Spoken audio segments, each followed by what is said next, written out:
पापा, बोलो बेटा। ये सब लोग मिडिल क्लास इतना करते रहते हैं, इसका मतलब क्या होता है मिडिल क्लास का?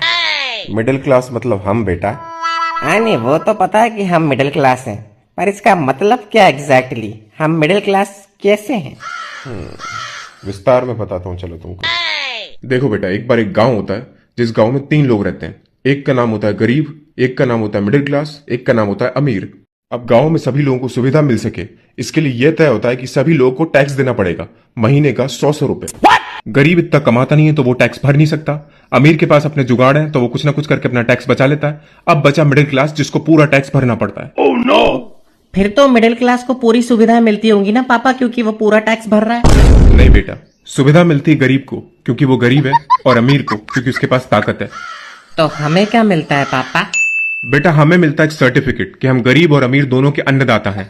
हमारे टैक्स के पैसों से गरीब के घर में राशन पानी भिजवा देती है सरकार, और हम जो लोन के ऊपर बैंक को इंटरेस्ट का पैसा देते हैं, वही पैसा बैंक किसी अमीर आदमी को देता है ताकि वो अमीर आदमी इस देश को छोड़कर भाग जाए।